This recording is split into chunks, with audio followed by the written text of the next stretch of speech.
Pro-Vérité, bonjour à tous mes condisciples de la digne classe éclaireur Pro-Vérité. Mon édito aujourd'hui a pour titre Parole d'espoir. L'immaturité analytique de l'Ivoirien prend sa racine depuis les indépendances. De 1960, année de l'indépendance de la Côte d'Ivoire, jusqu'à environ 1990, l'Ivoirien était infantilisé. Il est vrai qu'il se conformait aux lois de son pays, mais il ne cherchait pas à comprendre grand-chose. Et les peuples vivaient en symbiose. Mais cette sérénité légendaire de l'Ivoirien, il s'en départira dès l'arrivée de Laurent Gbagbo sur la scène sociopolitique du pays. Et une des vilaines choses que Laurent a réussi, c'est son slogan « Oufoué voleur », qui a servi à démystifier le vieil homme qui reste le premier président de la Côte d'Ivoire. Un homme qui était adulé par sa population, respecté. Et même que sa population avait fini par déifier en lui attribuant par exemple des pouvoirs surnaturels. Il se racontait qu'il avait le don de disparaître pour échapper à n'importe quel danger. Mais le vieux de cette place de choix dans le cœur de ses concitoyens penche et se retrouve un jour qualifié de voleur. Oufoué va subir de façon violente la méchanceté d'un plus jeune que lui en la personne de Gbagbo. C'est dans ces circonstances que l'Ivoirien va perdre sa placidité pour devenir l'être insécure qu'il est aujourd'hui. Il ne se sent en sécurité qu'avec des gens de sa famille ou de la même religion que lui, ou alors de la même région que lui. Tout homme aspire au changement, mais encore faut-il que ce changement arrive dans le respect de l'autre, dans l'acceptation de son semblable. Et c'est ce qui a fait défaut à Laurent Gbagbo. L'Ivoirien ramène tout à lui, à son ethnie, à sa région, à sa religion, parfois même à la couleur de sa peau. Il y en a qui sont trop foncés, il y en a qui sont plus clairs. Cela signifie qu'on n'est pas pareil.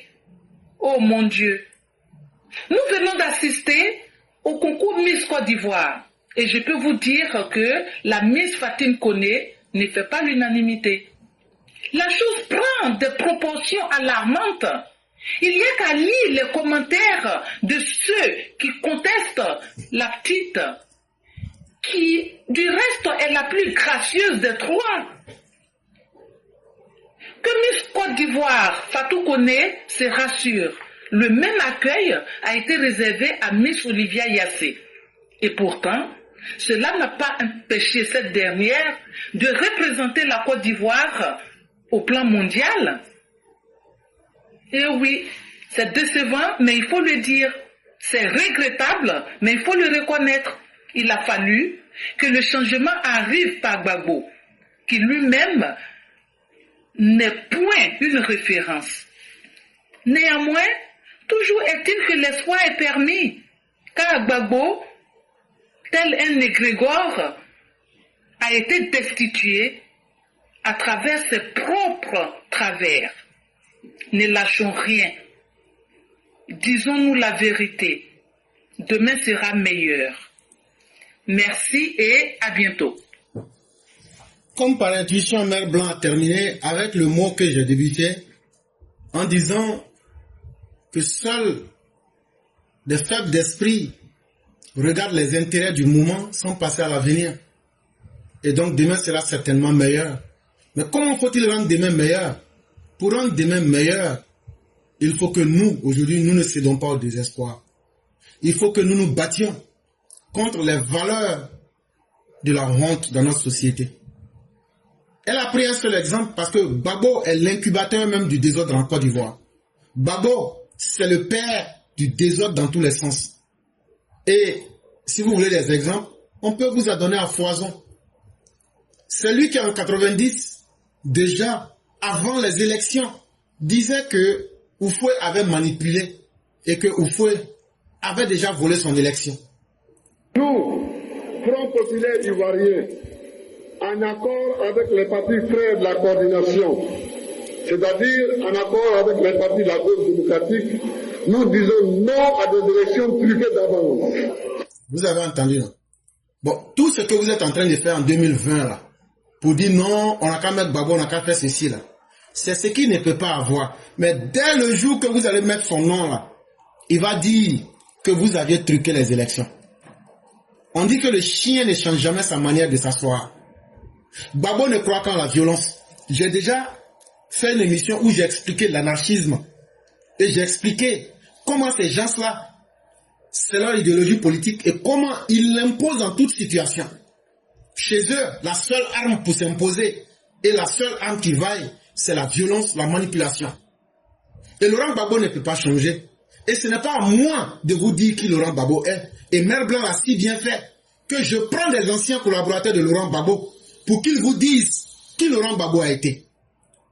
Gbagbo, voulant prendre le pouvoir en Côte d'Ivoire, Blaise ayant des intérêts sur la Côte d'Ivoire, a donc décidé les deux de faire un deal.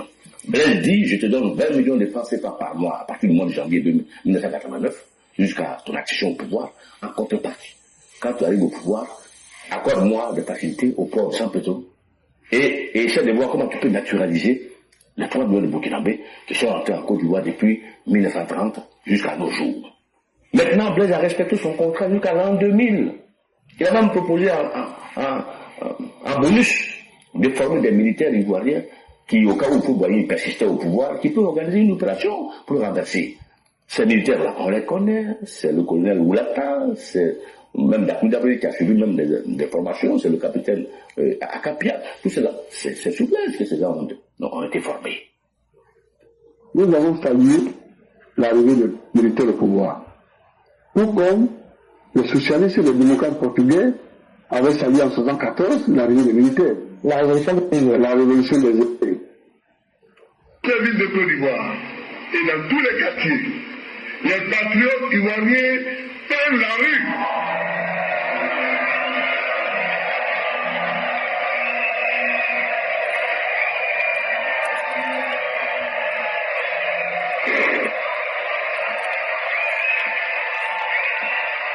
Dès à présent, c'est moi, le chef de l'État. Il faut comprendre l'exposition. Tu as du personnel sur place, tu as des soldats. Bon, il faut aller pour sécuriser la présidence. Parce que d'ici ce soir, il faut que je fasse un tour symbolique à la présidence. Vous comprenez? Dès que j'ai demandé à la CNE d'aller siéger et de proclamer les résultats officiels, dès qu'ils vont le faire, je vais aller faire un tour symbolique à la présidence. Quelqu'un qui n'est pas président,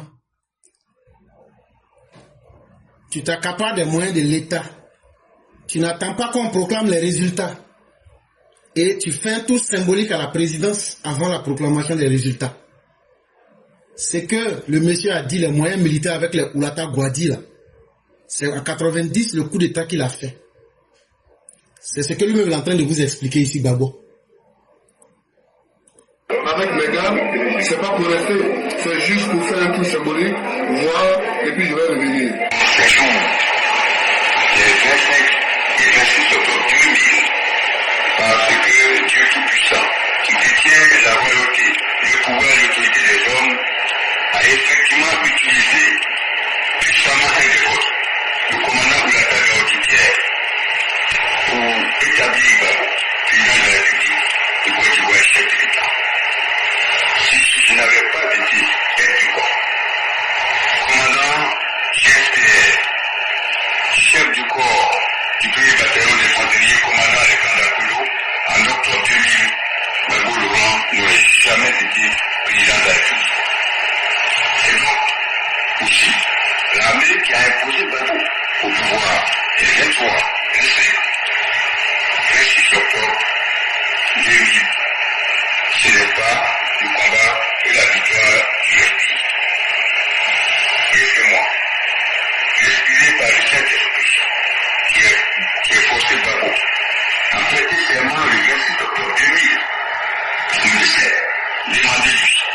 Est-ce qu'un putschiste, on doit lui confier un pays? Quel est le regard que vous jetez sur cette alliance des États du Sahel, sur cette AES? Un bon regard. Célébrons nos héros quand ils sont vivants.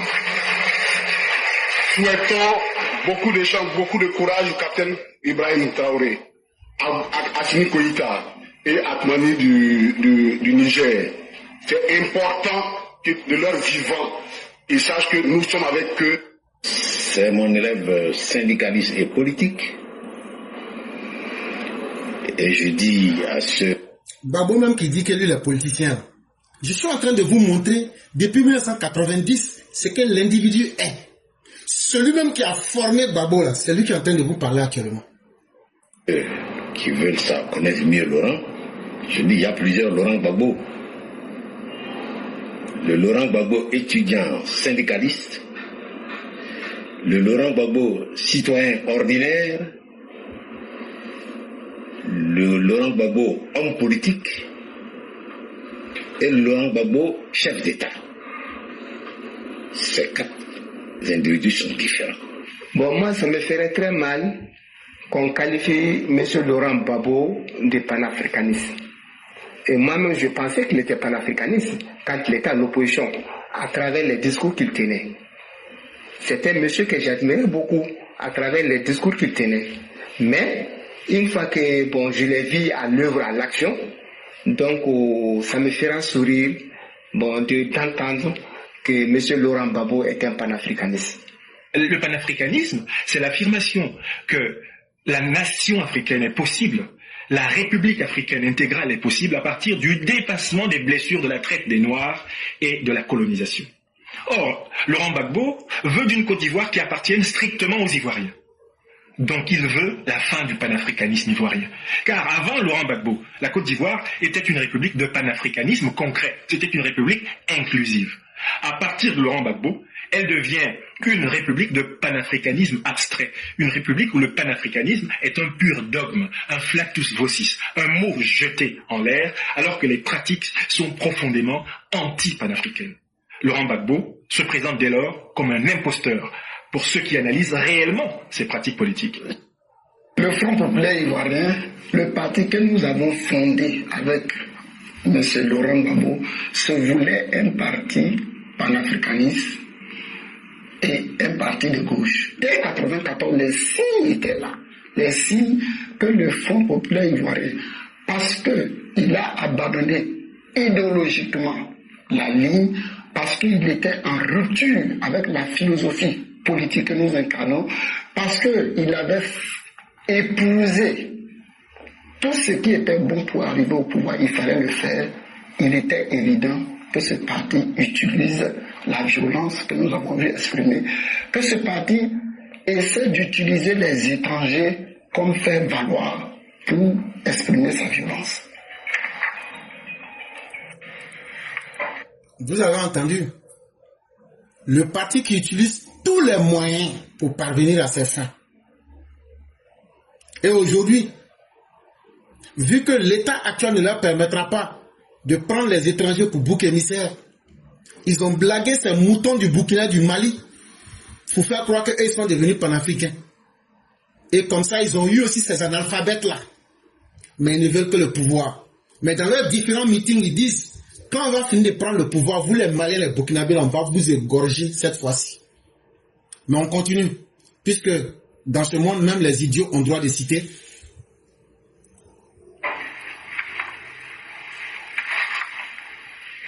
Voici la liste macabre des Maliens tués pendant le règne de Laurent Gbagbo durant les 10 ans de son pouvoir. Agachek Oumar, né en 1985, de nationalité malienne. Diarra Abdoulaye, né en 1961, de nationalité malienne. Ibrahim Amadou Ouedraogo, né en Moutoun Diaye, 1962, de nationalité Mohamed Camara, Jean-Pierre Zungana, Mamadou Bari, Abdoulaye Konaté, Fatoumata Bari, Philippe Nana, Amadou Dembélé. Donc voir ces gens en 2025 venir s'attaquer à la dignité d'une jeune dame parce qu'elle n'est pas de leur tribu, alors que ce sont des gens qui sont habitués à prendre des vies humaines, vous voyez que c'est le peu qu'ils peuvent faire parce que l'environnement ne leur permet pas de s'exercer. L'environnement ne leur permet pas de montrer leur haine et de l'exercer. C'est tout. Sinon, cette jeune dame-là, les gens auraient, comme de la manière ils ont abattu le journaliste français, ils auraient abattu cette jeune dame sur le podium avant même que les gens ne quittent dans la salle. Et ne vous trompez pas. Il y a beaucoup qui veulent se tromper eux-mêmes que la Côte d'Ivoire a changé. La Côte d'Ivoire a changé physiquement, mais les hommes n'ont pas changé. Les anciens comportements n'ont pas changé. Surtout les mauvais comportements n'ont pas changé. Et qu'est-ce que vous avez à vous tromper vous-même, à ne pas accepter cette réalité et à vaincre cette vilainie sociale, cet art social. Voilà aujourd'hui le problème des Ivoiriens. On se joue les intéressants, on se joue les connaisseurs, mais on oublie ce qui est l'essentiel, comme disait Mère Blanc. On est un peuple qui est dans l'enfance permanente. Dans une enfance permanente, s'il vous plaît. Mais c'est une grave erreur, chers Ivoiriens. Et cette erreur vous coûter plus que cher si vous ne reprenez pas le sens correct des choses. Merci encore d'éclairer la lanterne des uns et des autres. Merci pour ce cours magistral, comme d'habitude, parce que je le dis toujours, quand l'éclaireur passe, c'est comme l'éclair qui est passé. Il balaye tout sur son chemin. Mais qu'est-ce qu'on peut faire? On peut que venir ajouter un peu notre grain de sel. Ça se voit vraiment qu'on maîtriser le marigot politique ivoirien. Alors, cela dit, moi j'aimerais dire à M. Chaka Dia qu'un pays ne se gère pas par vidéoconférence. Vous ne pouvez pas dire que vous voulez accéder à la magistrature suprême, les autres sont au four et moulin, vous restez à 6000 km, vous passez dans certaines institutions en train de discréditer les institutions, faire les meetings, conférences par vidéoconférence et penser qu'un jour vous allez accéder à la magistrature suprême. Puisque ces mensonges, tout le monde est au courant aujourd'hui que Titi est devenu un grand doyman, un menteur. Peut-être qu'il sera le président de TikTok ou président des réseaux sociaux, parce que c'est sur TikTok qui perd son temps. Et les institutions qu'il fréquente aujourd'hui, on voit qu'il n'a pas une bonne réponse par rapport aux différentes requêtes qu'il dépose. Alors, concernant Laurent Gbagbo, on ne finira jamais de parler de Laurent Gbagbo. Laurent Gbagbo, comme je le dis toujours, papa n'a qu'une poste électorale, papa n'a désordre et papa n'a cafouage. Et j'ai bien vu tout à l'heure la vidéo que vous avez présentée. Ça, c'était une vidéo en 2000 où il a jeté le peuple dans les rues d'Abidjan. Et à ses côtés, il y avait Guy Laberty et Bernard Houdin. Et en plus de ses amis socialistes, Jospin et Jacques Lang, avec qui il était à la rue Princesse à l'époque, ces personnes-là ont mis la pression. Il y a la vidéo même d'Hollande, où Hollande dit « Nous avons mis une pression sur le général Gueye ». Et il ne faut pas oublier, je le rappelle, pour les plus jeunes, le Premier ministre Jospin avait donné 48 heures au général Gueye de quitter la présidence. Et en plus de ça, le commandant de Goblet, à cette époque, il n'était pas encore général, il était commandant de la garde républicaine. C'est lui qui avait attaqué la poudrière d'Apuedo. Et par la suite, on a vu la démission du porte-parole Henri César Sama, la démission de Mathias Boué et le général Robert Gué a été pris par hélicoptère par Fabien Koulibaly, qui a été tué même le 19 septembre 2002. Parce qu'il faut rappeler toujours à nos frères et à nos sœurs, avec Laurent Gbagbo, c'est un historien, mais il n'a pas de mémoire. Laurent Gbagbo, en 1990, s'était dit qu'ils allaient boycotter l'élection face à Houphouët-Boigny. Il y avait Francis Baudier, Zadi Zaïrou, Bamba Morifere. Ils se sont entendus sur le boycott. À la dernière minute, Laurent Gbagbo sort seul, va se présenter face à Houphouët. C'est comme ça qu'il prend la tête de l'opposition. Certaines personnes disent que c'est Laurent Gbagbo le père de la démocratie. Quel père de la démocratie? Pour moi, il n'est pas le père de la démocratie. Hein. La démocratie, c'est Mitterrand qui a imposé ça. C'est Mitterrand qui a imposé la démocratie aux pays francophones de l'Afrique de l'Ouest. Et l'ONU aussi. Une partie aussi de l'ONU aussi, en partie aussi, mais c'est Mitterrand qui a imposé la démocratie. Vous avez vu qu'à cette époque, à un moment, Blaise Compaoré était militaire, il avait commencé à porter la tenue, le président du Niger aussi avait fait pareil. Donc, Laurent Gbagbo, c'est une personne habituée au désordre, habituée au boycott, habituée au crise post-électoral. À chaque élection où il participe, il y a toujours des dégâts. Et là, il est dans un test. Il est en train de tester sur une... Il sait, en âme et conscience, que le président Ouattara ne va pas céder à son chantage. Mais il est dans un test. Il se dit non, cela je vais essayer. Mais s'ils s'amusent à me mettre sur la liste électorale, ils vont voir ce que je vais leur montrer. Mais nous aussi, on a déjà vu ça. Et l'opposition boiteuse, l'opposition versatile, est là en train de parler des dialogues. Mais on a compris le jeu. C'est de nous envoyer, comment on appelle, à ne pas respecter le calendrier. Et après le 25, créer un vide constitutionnel, et puis demander une transition, et puis cela, on va voir les amateurs comme le Boka Sako, qui viendront être ministres. Mais ça, on a tous compris, on a compris ça. Donc ça ne pourra pas marcher. Et concernant les parrainages, des gens qui ont des followers sur Facebook, des gens qui ont un électorat local, comme la Salé Tiemoko, veut se projeter sur le plan national, mais il est confiné comment on appelle, à Tia-Salé. Même les Laurent Gbagbo sont confinés au sud. Donc ces gens-là, ils ont passé tout leur temps à boycotter le processus électoral.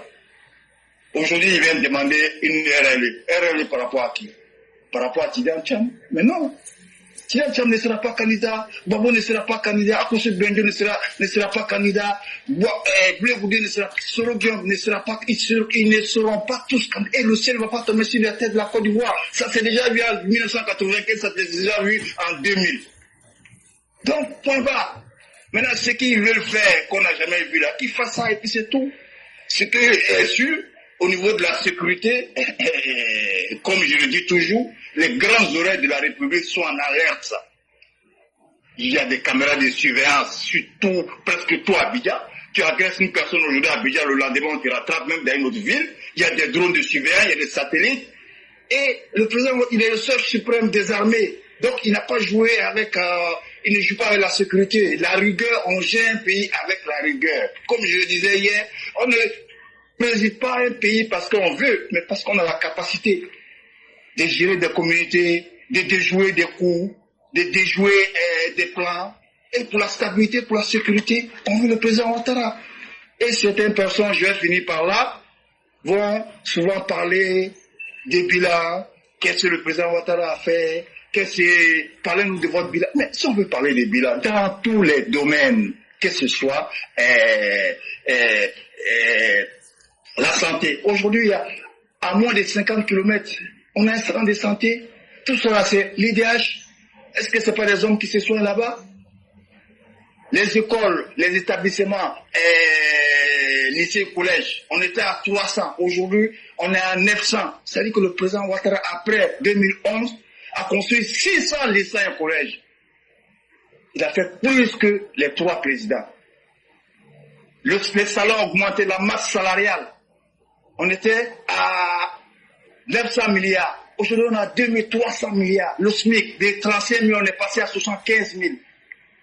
Sans compter le pont, le premier pont au Faux-Boigny et le pont de Gaulle qui date de 1958. Et les 3 ponts. Le pont de Bassawa, le pont de Béoumi, le pont de Boisflé. Si je vais citer ça, bon, ça sera l'appel. Mais on n'en finira pas. Donc, faisons toujours confiance au président Ouattara. Restons tranquilles. Il a montré que c'est un homme crédible. C'est un homme qui ne joue pas avec la sécurité.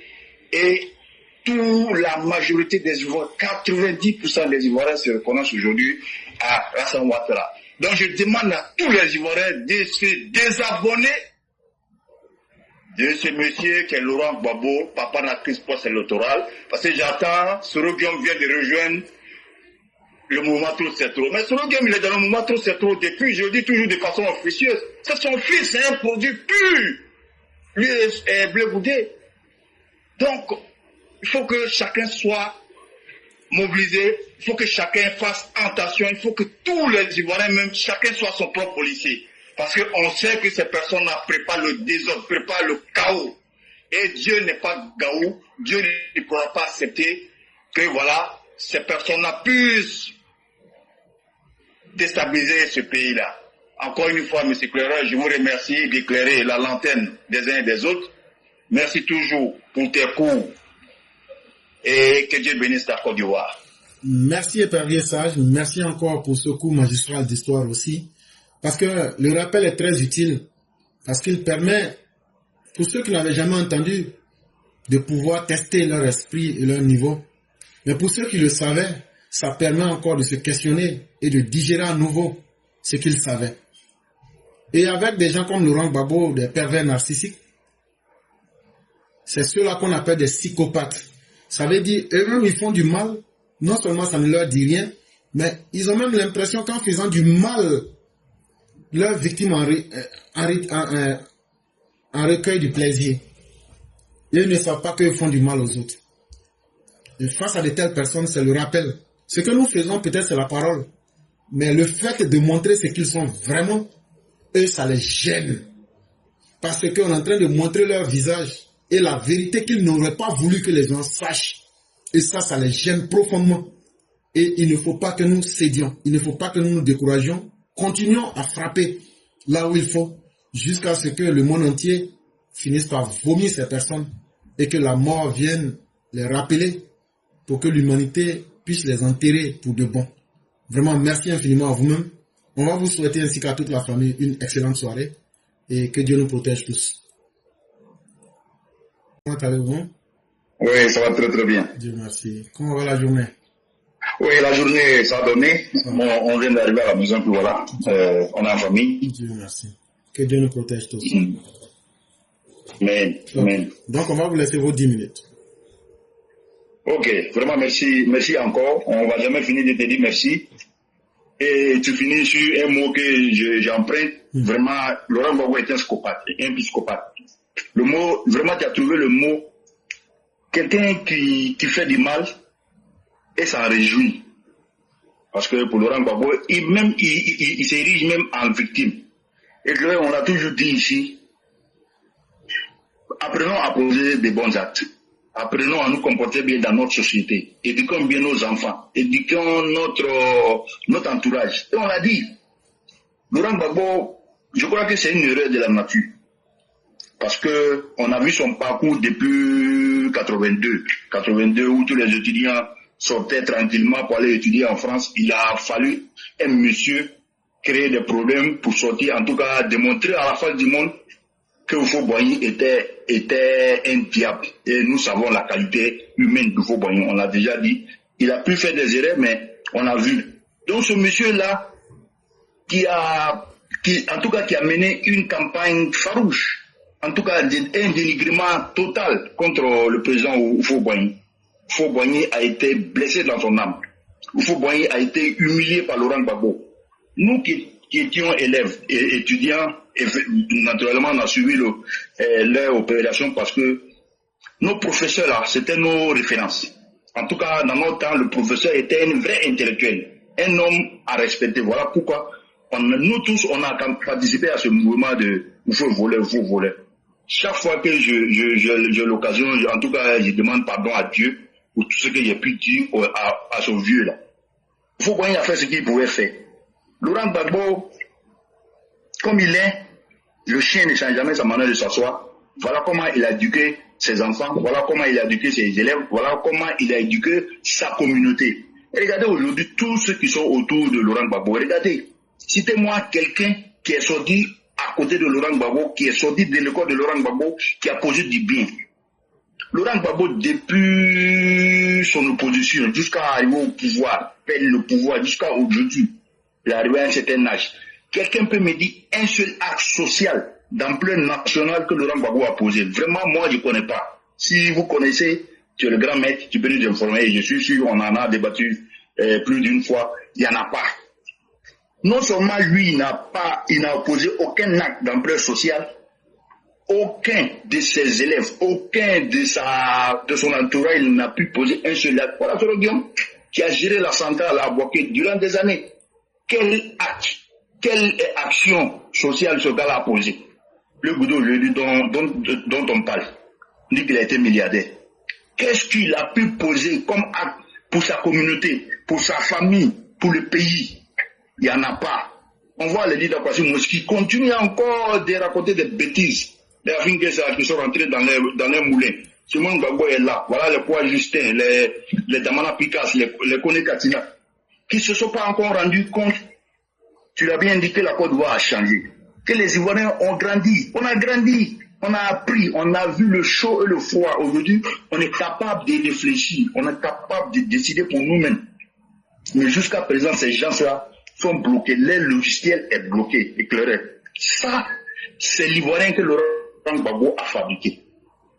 Heureusement qu'on a un monsieur qui s'appelle Alassane Ouattara, qui vient changer la donne. Éclairer, la Côte d'Ivoire est sur la bonne voie. Je le dis tous les jours. Le combat est dans le bon sens parce qu'on a un monsieur qui s'appelle Alassane Ouattara. Mais avant d'arriver là, je vais parler de cette union de crabes là ou de ducs que Tidjane Thiam allait faire avec, on parle du Front commun.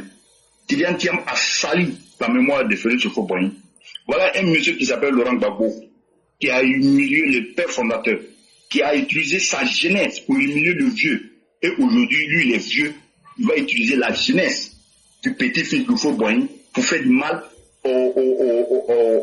à la construction. En tout cas, à tous ces efforts que le grand-père a pu donner. Donc, Tidjane Thiam est un fils indigne.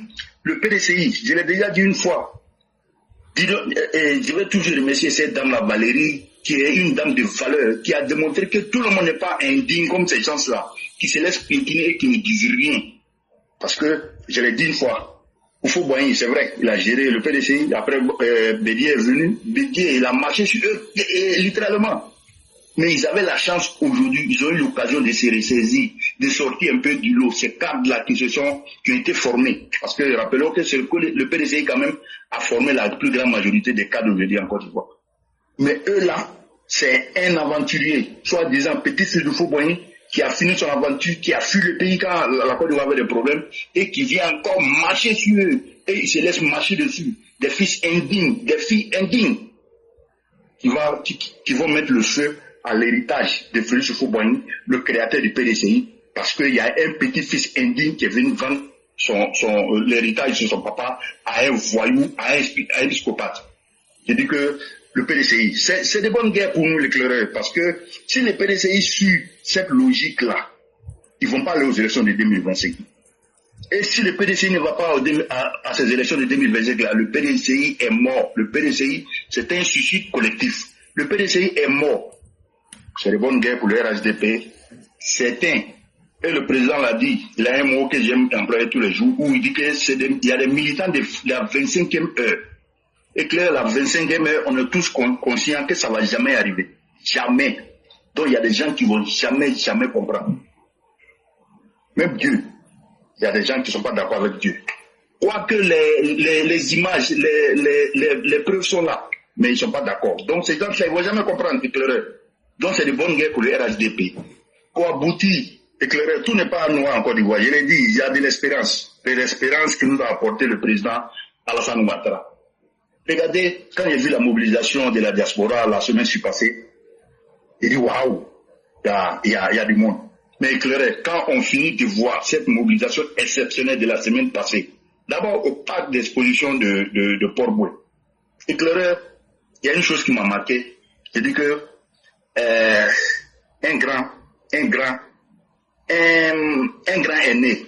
Je dis bien, Alassane Ouattara aujourd'hui n'est plus dans, je l'ai dit plusieurs fois, comme tu le dis, la répétition est pédagogique. Alassane Ouattara est dans une dimension spirituelle. Il ne voit même pas Laurent Gbagbo comme des adversaires. Les Blé Goudé, il ne les voit même pas. Alassane Ouattara voit tous ces gens-là comme des frères. C'est pourquoi Henri Konan Bédié, jusqu'à ces dernières heures, le président Alassane Ouattara a continué de l'appeler mon ennemi, mon ennemi. C'est pour dire que ce monsieur-là, il est rempli d'humanité, il est rempli d'humilité, il est rempli de sagesse, il est rempli de responsabilité, il est rempli de respect. Éclairé, quand j'ai vu tous ces cadres-là, le président lui-même, il a dit, il y a une demi-douzaine. Moi, il dit, il y a plus d'une demi-douzaine, parce que toi-même, il est mis dedans, le grand maître éclaireur. Quand le président nous dit, tous ces maîtres qu'on a vus là, les Téné Bilaïma, les Patrick Kachi, les Akawele, les Mamadou Touré, les Solomon Diarasouba, les Bitogo, les Mabri Toake, les Marcel Amontano, tous ceux-là aujourd'hui sont capables de diriger mieux la Côte d'Ivoire que ces voyous-là qui se présentent aujourd'hui, qui veulent former des partis politiques. Mais eux tous, ils sont des hommes responsables, des hommes grands, des hommes respectueux des valeurs. Eux tous, main dans la main, avec une seule voix, ils ont demandé au président Alassane Ouattara de les représenter, d'être les candidats. Et Patrick Kachi va loin, écrire le juge, il y a eu des larmes. Quand Patrick Kachi dit, faut pas faire à cause des militants, faut pas faire à cause de nous, faut pas faire à cause de toi, mais faut faire à cause de Dieu, éclairé, je juge, il y a eu des larmes. Aujourd'hui, là, ces gens qui sont capables de diriger la Côte d'Ivoire se donnent la main. D'une seule voix éclairée, j'ai vu une harmonie totale, en tout cas une symphonie. J'ai dit, j'étais vraiment ému, j'étais content, tous ces cadres mettent dans la main, tout durant des jours, qu'ils se soient applaudis, j'ai vu des petits groupes se former et ces mêmes groupes se reformer. Ça, c'est l'entente totale. Ils savent qu'il y a un dirigeant. C'est pas parce que, on ne va pas dire, Alassane Ouattara, c'est vrai, on connaît ses valeurs, mais c'est pas le plus beau, c'est pas le plus grand. Mais c'est en toute responsabilité et en toute humilité, ces gens-là, ils ont décidé qu'Alassane Ouattara soit les maîtres. Parce que Dieu dit, Alassane Ouattara a décidé de quitter son peuple. Éclairé. Et quand on lui demande de rester à la tête de RHDP, de encore remplir, quand le vieux, il avait quand même des intentions de quitter. Donc aujourd'hui là, c'est pour vous dire que le président Alassane Ouattara, il a envoyé de l'espoir, il y a de l'union, il y a le respect, et en plus, vraiment le parti, le meeting de dimanche, éclairé, j'ai fait une vidéo, je crois le mercredi ou le jeudi, parce que je ne voulais pas faire des vidéos, j'ai dit, une image vaut mieux que 1000 paroles. J'ai cru que ces voyous-là, ces mécréants, ils allaient se taire. J'ai cru qu'ils allaient essayer de tricher sur le RHDP, ils allaient essayer de faire, même si c'était de donner 5 000 à les militants. Mais non, ils sont allés parler encore des 5 000. J'ai dit, mais vraiment, c'est ce que vous avez retenu de cette mobilisation-là, c'est ce que vous avez retenu de cette image-là, d'un maître. Et puis là, on a dit, le président Alassane Ouattara, moi je crois qu'il venait dire non. Mais quand il a vu ce peuple mobiliser, cette marée humaine, il dit, il ne peut pas décevoir mon peuple. C'est ça aussi un chef, c'est ça aussi un patron. Il a sa décision, un chef, c'est qui décide, qui a une décision, il dirige le peuple, mais il écoute aussi sa base. Et il a écouté le peuple, parce qu'il dit là, vraiment, il ne peut pas dire non.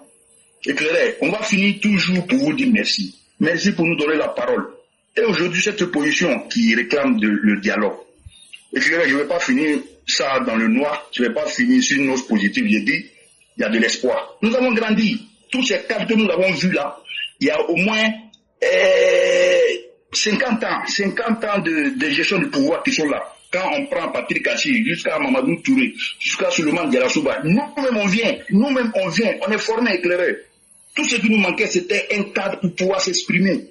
On est formés.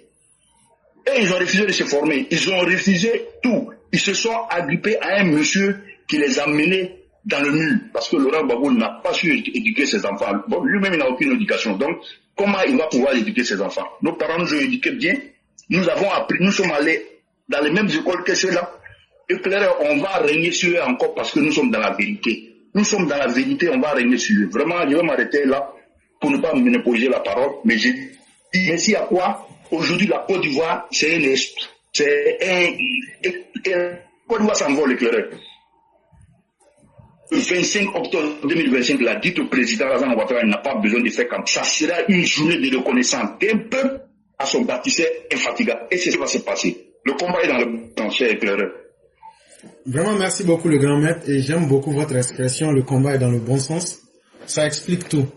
Ça veut dire que nous avons le bon guide et nous sommes à la bonne période. Parce que cette période-là est tellement importante dans l'histoire de la Côte d'Ivoire que c'est un monde, contrairement aux périodes des indépendances, aujourd'hui nous sommes dans un monde ouvert, où tout se voit, où on ne peut rien cacher. Et c'est une chance historique que tout ce qui est fait, tout est vu en temps réel. Et les Ivoiriens doivent être très satisfaits de leurs dirigeants, qui font des efforts. Ça, il ne faut pas le négliger. Et quand on regarde l'environnement aujourd'hui, avec les difficultés qui sont dans le monde, vraiment maintenir son pays en paix et sur la voie du progrès, vraiment tout dirigeant qui arrive à atteindre ses objectifs aujourd'hui, même regarder les pays européens et même en Occident tout généralement aujourd'hui, ils sont dans une crise existentielle. Parce qu'aujourd'hui, le combat que vous voyez dans un certain sens, c'est la fin d'un système. Et l'Occident veut forcément aussi se maintenir. Et il y a aussi de nouveaux systèmes qui veulent naître.